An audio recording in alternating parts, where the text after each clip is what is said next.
Safety. It's a big thing in the workshop. If you don't feel safe doing something, or you just don't feel comfortable, don't do it. You're the only person who can keep you safe. And if you don't do it, no one else can. Well, welcome back to the shop. I just wanted to show you the finished vase that we made, and I believe it's turned out very nice, very nice. Lots of inclusions and openings through it. Really make it very nice. I finished this with several coats of linseed oil. I put on a coat of linseed oil, let it set for a while, and then I've wiped it off with steel wool, very fine steel wool, and wipe it off with a paper towel, and let it dry for a day, and then next day or a couple of days later I'd repeat that. I think I did it about 4 times, and then I buffed it very very carefully using a Beal type buffing system, you know, the 3 buffing wheels and the 3 products, the Tripoli and the White Diamond and Canuba wax.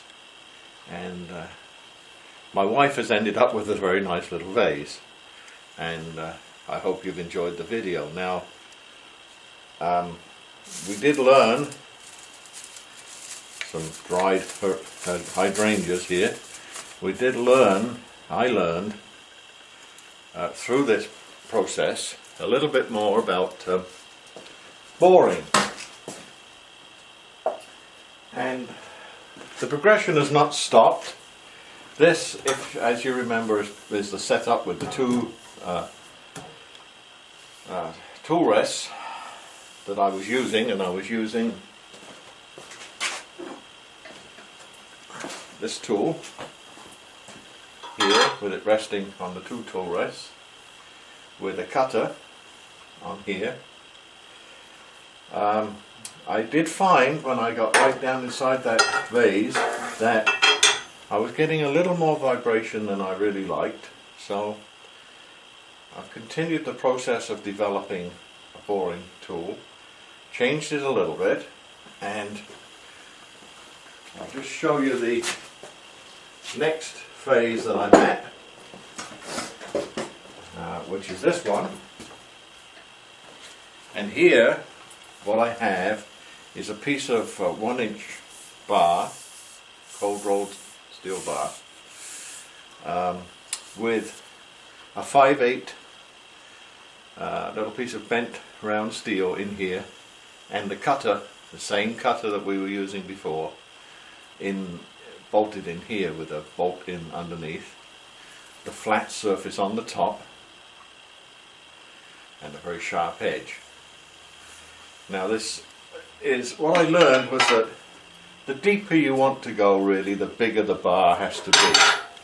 At the depth of that other vase, I was just about at the limit with the piece of 5/8, and I didn't get as good a finish as I would have liked. There were several things I wanted to be able to do. I wanted to be able to turn down the cutter if it was too aggressive. Well, with this design, because I have a collar here with a couple of set screws on the outrigger arm, I can loosen these and rotate this and lower the cutter, or set the cutter at any angle I wish. So that's a little bit of improvement. Now, I've only used it horizontal and flat so far, and it worked very well that way, but it gives me that option.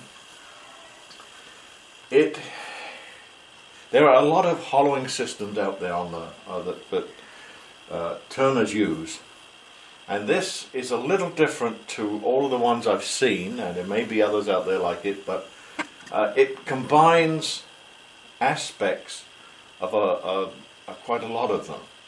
There is hollowing systems that have like a D-shaped handle at this end and a double bar at this end to guide it, to prevent it tipping and to prevent it lifting up. So I think that's a good safety. I haven't had any indication that this has any tendency to lift, but I probably will put another bar across the top with just a little bit of a gap, so that if it did happen to catch, it's not up to me to catch it, the system is going to catch it.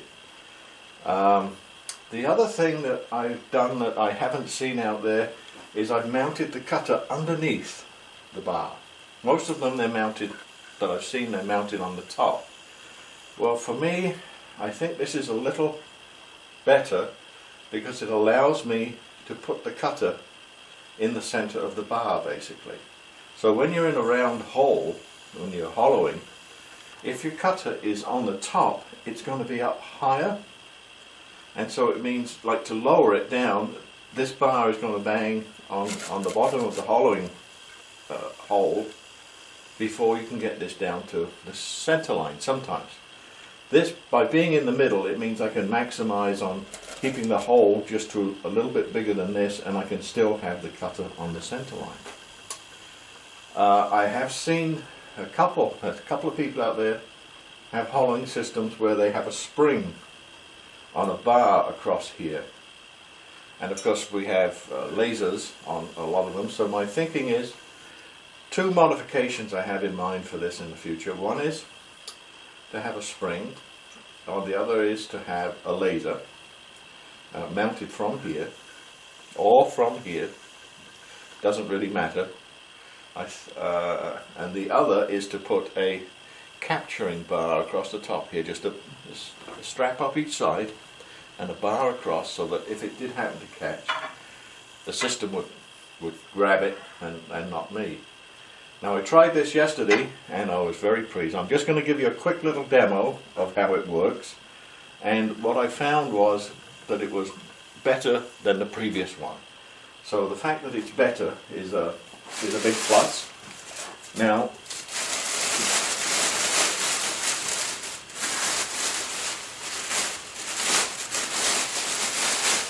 you can see that the wheels on this aren't really touching. It's more here as a safety in case this was to come adrift.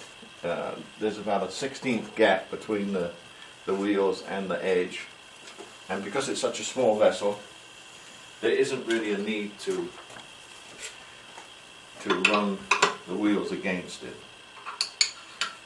So just check that it's still tight. Yes, it is. I think this piece has dried fairly well while it's been on the lathe. But I thought I would just, as a wrap up to this, show you the evolution of the boring bar and how it is working now. I had this down to about 1/4 inch at the moment, and again I've got big inclusions that allow me to feel in here. But I'm just taking a skim down this section here at the moment. It is hollowed to depth, but not finished on this end. It's a little thicker this end, and I'm just finishing up the front here. So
Yeah, that's coming quite nicely now.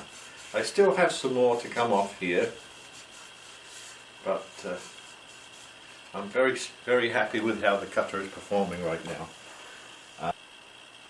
In watching the videos on YouTube, there are a lot of turners out there, famous turners, who have given me ideas from things they're doing, and the systems that they have developed and the cutters they've developed. And what I really like, I guess, about turning on YouTube is the exchange of ideas. You can take an idea and modify it a little bit to hopefully improve it, or maybe not, but it's a learning process and a progressive process whereby you continue to change and improve things, and we all learn from one another. And I hope that this little series of videos has been helpful to anyone who's having any problems at all with hollowing or thinking of getting into hollowing. Certainly I've learned a lot, and I'm sure I'm going to continue to learn. And in future videos I expect you will see the mods that I spoke about for here. So this is where I am now, this is where we're going. I'm going to carry on and finish this one now. And hopefully it will turn out as nice as this little one that we did together in the video, in the previous 8 sections of the video. It's very nice. Yeah. Because burls are beautiful, and all they need is for us to reveal the beautiful wood that is in them. All this beauty is in there. All we have to do is reveal it. Thank you.